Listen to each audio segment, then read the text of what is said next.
Well, hello there. How are you doing? So, your view on the world, it tells a lot about you.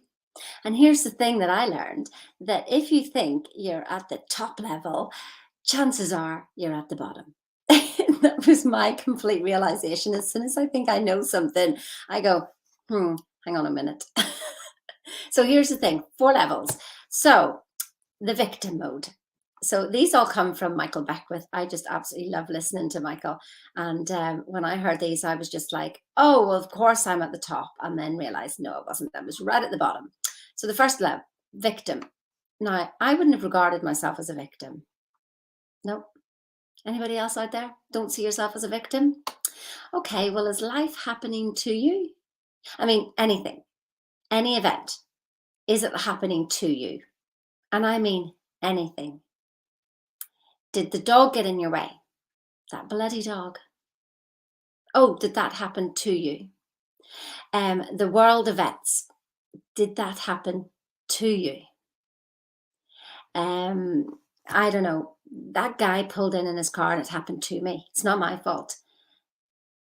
You see, when we think that life happens to us, then we tend to react, and our reactions show us where we are.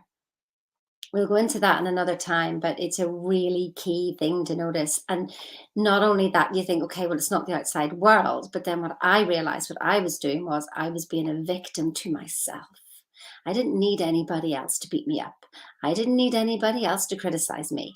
I did it all myself. I was literally my own narcissist. Yep. Victim to myself, victim to my moods. Oh, my emotions happened to me. Oh, my thoughts happen to me. That's victim mode. And when your life is in victim mode, then it's just a constant circle of the same things, different people, different events, different circumstances, but it just keeps coming back around the same feeling. There is good news because the next step is the manifesting mode, the view. And that's when life happens by me. I did that. I did that. I did that. I made that happen. That's all me. I worked really hard and I made that happen. Oh, that's the ego. The first one in the victim, the ego is poor me. The next one in the ego is, aren't I just brilliant? I did all that. I did that.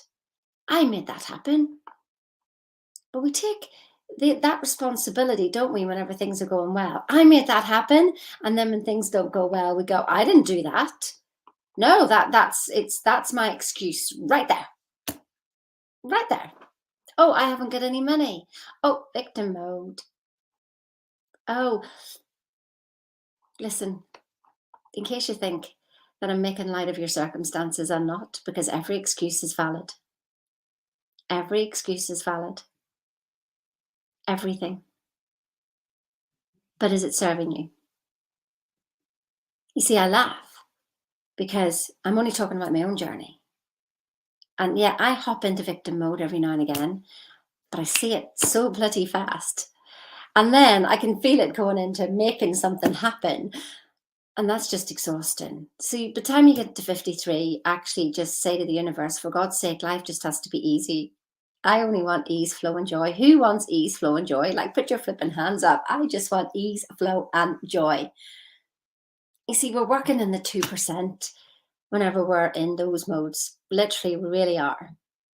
And you get results and you can make it happen. But it's a bit tiring. So here's the next two views. The next one is life happens for me. So we've had to me, by me, we're now in for me. Can you look at everything and think, this is for me? No matter what, good or bad, this is for me. See, think of the man who, fell down the stairs and hurt himself and he ends up in hospital. And I go, oh my goodness, that's terrible luck. Maybe. And then the next day his house is caught up in a flood and washes away. And they say to him, that's such good luck you're in this hospital. Maybe. Can you be like that with life? Can you? Can you understand? You see, Einstein said that the greatest decision, the most important decision was, is this world hostile or friendly? So you decide from the outset, If this world is hostile, then you're going to be in victim mode and manifesting mode. You're going to be the doer, because if you don't do it, who's going to do it? Then the next mode, if you think that this is a friendly universe and everything is happening for you, then it doesn't matter what it is, does it? It doesn't matter what it is. Can you be there?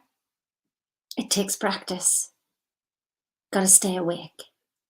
Got to stay awake at every moment. And what moment am I talking about? This moment. This moment now is your eternal now. What you're feeling now is your eternal now. Better make it a good one. Now here's the next one. Life happens as me. So we've gone to me, by me. The next two, you're recognizing that there's a greater power for me, and then as me. Who are you being? This concept of yourself is more important than any of the paradigm shifting work that you do. This is the paradigm shifter. If we don't change who we feel that we are, and let me tell you, it's a bit of a journey, this. When I was 19, I was told, obviously, that I was not academic. You might have heard my story before. I was told I wasn't academic, and so I should just be a secretary. Last time I knew you had to pass exams, but there you go. So I became a secretary, and I decided to join the RAF. And at the tender age of 19, I went to do an IQ test, and I came out with 160. And they sat me down, and what was really funny was the girl beside me, she didn't even pass the IQ to become an admin. And I was like, oh my goodness, what are they going to do to me now?